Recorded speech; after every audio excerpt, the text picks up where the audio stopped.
Alright guys, today we're going to be looking at this dark continent map in Hunter x Hunter. We're going to decipher and analyze and see what we can find out of it and try and determine what exactly these creatures are.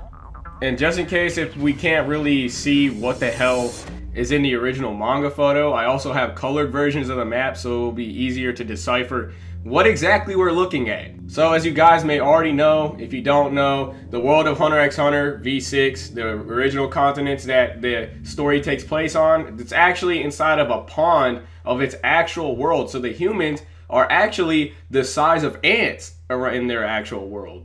So everything is just gigantic. And the same ants that were the Chimera ants are actually ants that came from the Dark Continent. Like the Big Queen, that's an actual ant from the Dark Continent, the size of a human. And the highest point in Hunter x Hunter, which is the World Tree, it's not actually a world tree, it's a sapling of a world tree from the Dark Continent. So basically, that tree could not get enough nutrients, so it could no longer grow. It's basically just a baby tree. An actual world tree will dig its roots into a mountain and feast on magma. And we're gonna see examples of that in this map here. Now let's zoom in and take a look at these creatures. We're gonna start with the ocean because it's closer to V6. Well, it's kind of basically One Piece, I guess you could say, when it comes to this kind of stuff. You got your giant sea monsters, giant whale, nothing really out of the ordinary. You got some pretty crazy weather with all those whirlpools. That's a giant mermaid. That kind of reminds me of the mermaid from Dragon Quest. And then you also have, again, giant waves. But the thing that really stands out to me is the Umibozu. Or should I say Umibozus, because there's 3 of them. These are actually the same creatures in the Florian Triangle in One Piece. These creatures are giant sea-dwelling yokai in Japanese folklore, so I wouldn't be surprised if they're also in One Piece and Hunter x Hunter. I have a little theory on what the Umibozus might be in terms of the Dark Continent, so I'm going to be explaining that later, but I actually think that these Umibozus will be like the most common creatures here. I have a hunch that we're going to be seeing a lot more yokai-like creatures and nem beasts since they're basically hand in hand, considering that they're supernatural spirits. It'd be pretty scary to see an Umibozu use nen and other yokai. And looking back at the squid in this photo, it also seems like it'd be a yokai. And Akorukamui is an octopus-like monster from Ainu folklore. And Ainus are basically indigenous people of Japan and Russia. Yeah, Hunter x Hunter is a lot more Japanese than I originally thought it was. So yokai using nen on the Dark Continent. That's pretty scary. And this next creature is a sea dragon, or wani. They live in deep bodies of water, and the water from the Dark Continent, pretty damn gigantic. So them living there is pretty self-explanatory.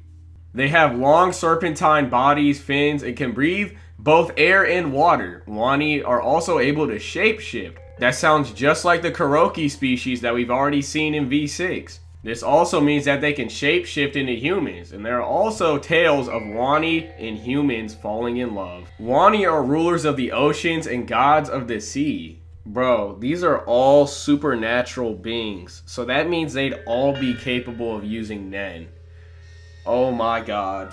And this whale on the Dark Continent is called a Bake Kujira. Now I'm going to tell you guys the tale of the Bake Kujira, but I'm not going to be doing that for every single yokai that I find on this map because that would just make the video too long for no reason. But yeah, I'm going to be doing it depending on which yokai story I think would help back up my statements.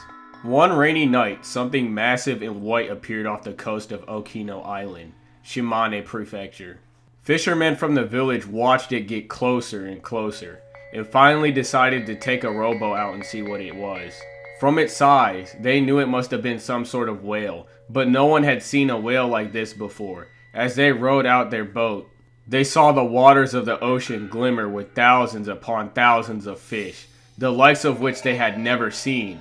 As they neared the white whale, one of the fishermen threw his harpoon at it, and it passed through the mass of white unnoticed, their vision obscured by the pounding rain. The fishermen finally got a good look at the monster. It was the skeleton of a great baleen whale, without an ounce of skin nor meat on it, but it was moving and alive.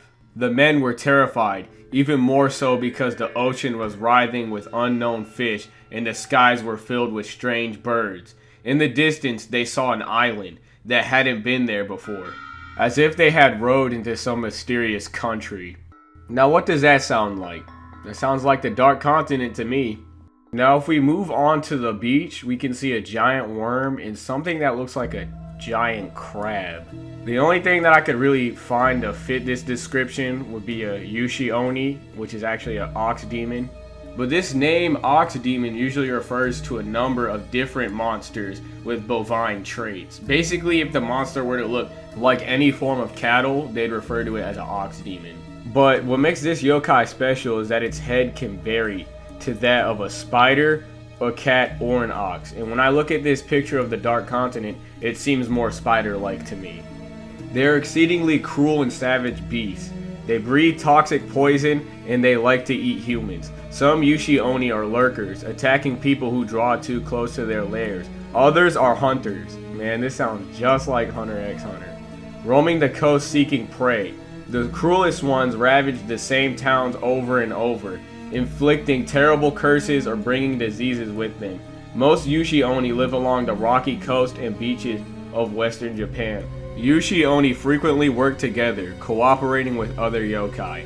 The spider-like version from the coast of northern Kyushu and western Honshu frequently partners with Enyuaru Iona. I don't speak Japanese, so give me a break, but it translates to wet woman, not the good kind, and it's basically a snake with a woman's head. And they also cooperate with Iso Ona, and those are basically the women bodies with snake bodies. So they'd all basically jump you on the beach.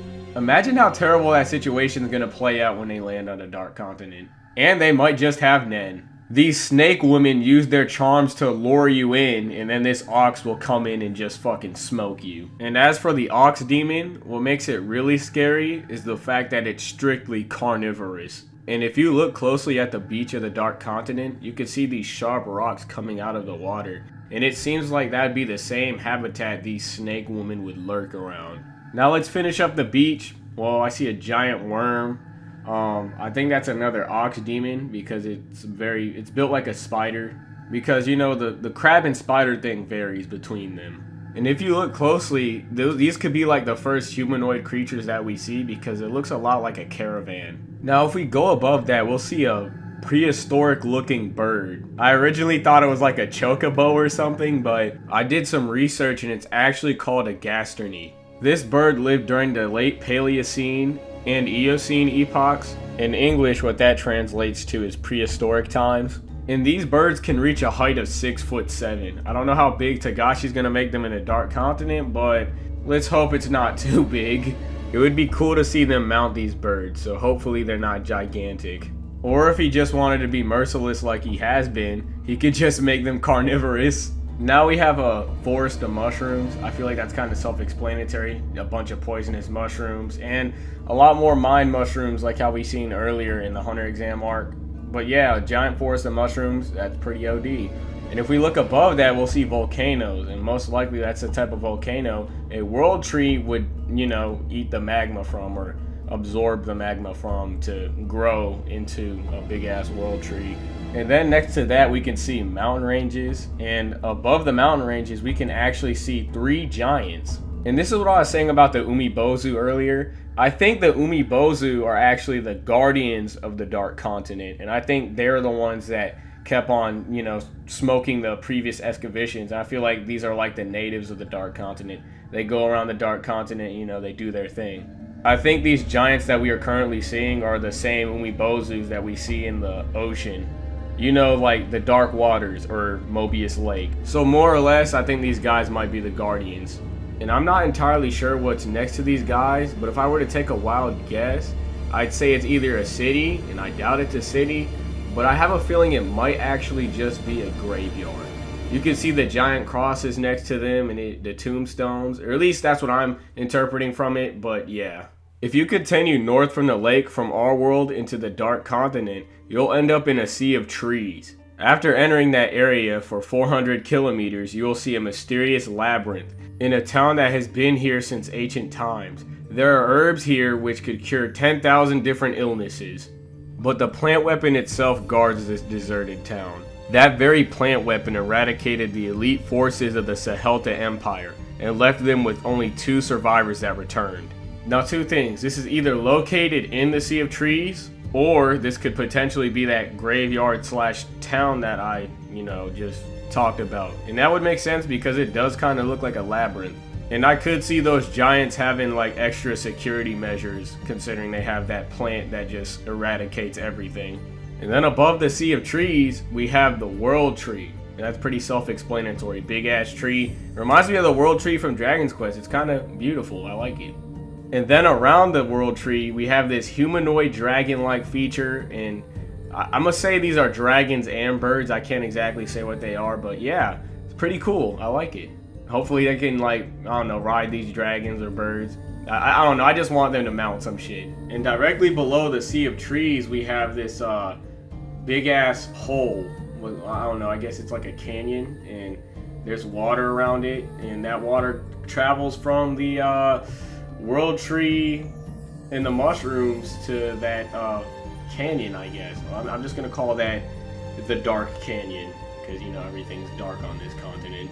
And next to that, I'm gonna assume those are like ritual shrines or stones or whatever.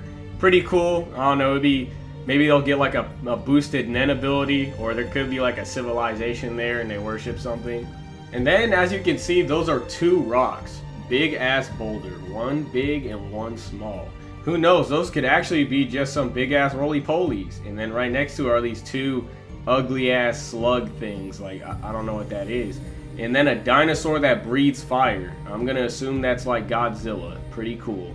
Okay, turns out those ugly ass slug things are actually boars and the Godzilla's trying to eat them. So yeah. And underneath Godzilla looks like either dens or huts or I don't know, maybe even a cave, but an ancient civilization might be actually living there. And that actually interests me because if we look right underneath this village or these huts or whatever, you can see this sea dragon bringing all these fish together. Like maybe this ancient civilization is worshiping this like yokai or mystical beast and it's bringing them fish. I can't tell what those rocks are next to them, but yeah, it's like a giant pile of rocks. But honestly, I don't think it would be just a pile of rocks right there. It might actually be another labyrinth similar to the one that we saw in the Sea of Trees. Especially taking into consideration that these are like crafted blocks, just like how we saw them in the panel. The trait of a mineral that generates electricity when it is submerged in water. Ghost stone. With one small bead, it can put out 20,000 kilowatts of power for an entire day. They can be found in the rugged mountain ranges of the northeastern shore of Lake Mobius in the Dark Continent. But those mountain ranges are the territory of the human-keeping beast pup. The allied nations of Begros sent 1,000 people down their maintained route as a scouting brigade, and only 7 people returned. I can't find an exact answer on what exactly this human-keeping beast pup is, but if I had to take a wild guess, I'd say it's an Inugami. Inugami are a kind of familiar or spirit of possession. Inugami have much in common with other familiars, such as Shikigami and Kitsune Tsuki. Inugami are more commonly used in areas where foxes are not found, such as major population centers. There is even evidence of an ancient tradition of Inugami worship, stretching from western Japan down to Okinawa. Powerful sorcerers were said to be able to create these spirits through monstrous ceremonies and use them for all sorts of nefarious deeds. Inugami serve their masters loyally, performing tasks just like a faithful dog. They are loyal to one person or to one family only, and unless mistreated, they remain loyal forever. These spirits can be passed down from generation to generation like an heirloom. The technique used for creating these fetishes was passed down along bloodlines, and such families are known as Inugami Mochi. These families would keep their Inugami hidden in the back rooms of their houses, under their beds, in dressers, or even hidden among water jars. Like other Tsukemono, or possession spirits, Inugami are beings of powerful emotion, and are very good at possessing emotionally unstable or weak people. They do so usually by entering through the ears and settling into the internal organs. People who have found themselves possessed by an Inugami, or even if it was, only suspected that a person might be possessed. we're in for some serious misfortune. The only way to be cured of Inugami Tsuki is to hire another sorcerer to remove it. This may take a very, very long time and involve a lot of money. Signs of Inugami possession include chest pain, pain in the hands, feet, or shoulders, feelings of deep jealousy, and suddenly barking like a dog. Some victims develop intense hunger and turn into gluttons, and it is said that people who die while possessed by an Inugami are found with markings all over their body, resembling the teeth and claw marks of a dog. Not only humans, but animals like cows and horses, or even inanimate objects can be possessed by Inugami. Tools possessed by such a spirit become totally and completely unusable. I could really just see a situation when one of the main characters gets possessed by an Inugami, and they are forced to get help from a Nen exorcist on the Dark Continent. Well, scratch that. Maybe not main character, but probably a minor supporting character. Like, probably one of Beyond soldiers. But yeah, that really sounds like a human keeping beast pup, manipulating humans with his Nen. Now right here you just see 3 big ass rocks. Nothing out of the ordinary here. I don't know, it might be a fucking turtle or something, but you know, I can't really jump to that conclusion based on a picture, but yeah, 3 giant rocks. And right next to these 3 giant rocks looks like a nest. I'd assume it would be a chimera ant nest, but it's definitely a nest for something. And this giant monster head, I can't tell what the fuck it is. I'm sorry. I tried to look it up. I just cannot find out what the hell it is. I think Tagashi just drew a monster head. But please, if you can find it, comment it below, please. Because like I cannot find this. I cannot find it, please. If you can find it, just tell me in the comment section because it's bothering me. And next to that giant floating head is a castle. Pretty cool. Like, yeah, you can definitely see it because the way it's just laid out, like that's just the layout of a castle. And below the castle is this fucking flat land, like it's just flat rock. What is that? Like I know what it is, I just don't know what that's called. Like, is that a specific rock formation or? But anyways, I don't want to spend too much time, over that because I don't really care. And directly above that, you see the remains of a giant creature.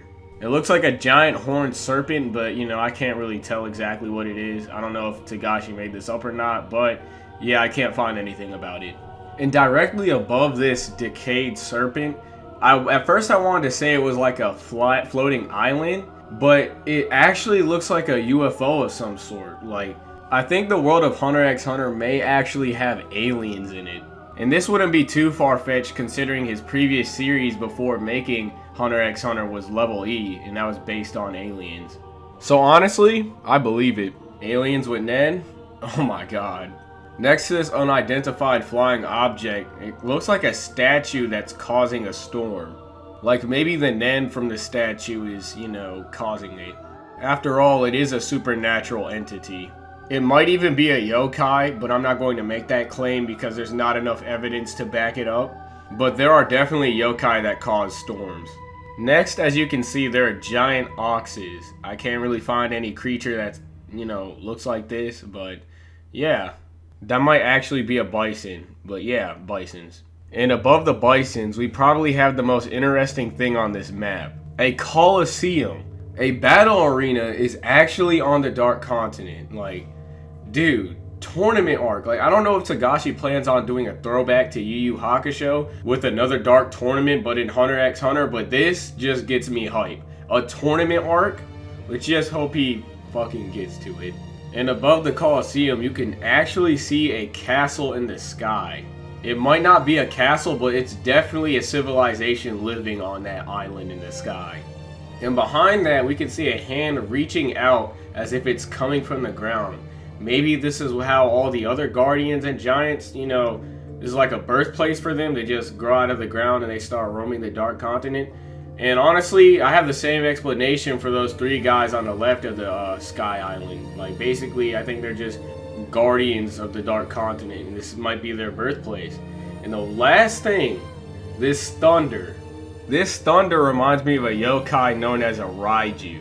A Raiju is the embodiment of lightning into an animal form. They had long, sharp claws and ferocious faces.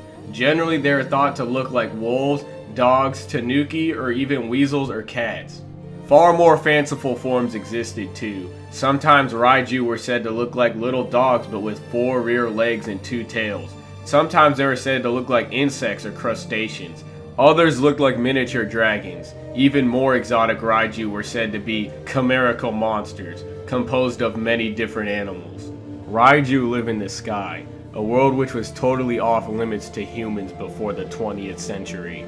Because of this, almost nothing can be said about their true nature or behavior. They ride bolts of lightning to Earth when thunder claps, and create mayhem wherever they land. For seemingly no reason at all, they attack buildings, starting fires and causing mass destruction. Long ago, Raiju were seen as divine beasts, akin to the thunder gods. I know this sounds familiar to you guys. Who does this sound like? Nothing was known about them, except that they were fast, merciless, and deadly. Whenever lightning struck, people believed that a Raiju had been sent by the gods to punish them for some reason or another. Now, a Raiju is akin to a thunder god, a Raijin. And there's one person in Hunter x Hunter that just fits this glove just too nicely.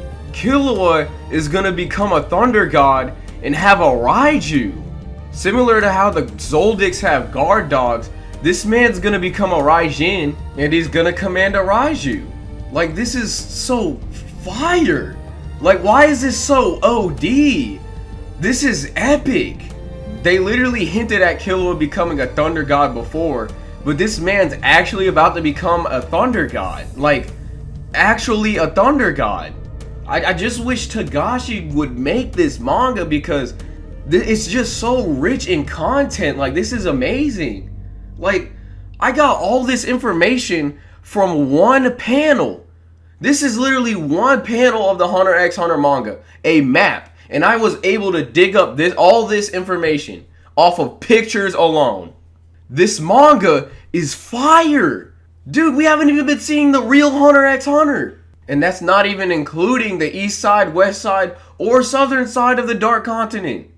Just covering this map alone, it's just, I really don't know how this man's gonna do it, but I really hope he does, because this would honestly be, it would just, I would just be less speechless, because this is just so masterful. Like, this is some god tier stuff right here, and it just hurts, like, knowing this man, like, we just hit the tip of the iceberg. We all see it as like this masterpiece, and it's like that masterpiece isn't even a fraction of being complete. It just really baffles me. I hope you guys enjoyed this analysis video of the map of the Dark Continent, because me, myself, I actually learned a few things about the series that I didn't originally know while making this video, and I'm really thankful for it, because I just really love this series, man. And just seeing it not get completed is just, like, I know I'm not the only one out there feeling this, but just knowing that there's so much more, it's just like, oh my gosh, bro. It's really bigger than what any of us ever thought it would be. I just wish we could all help this man or something, because, like, just anything, man.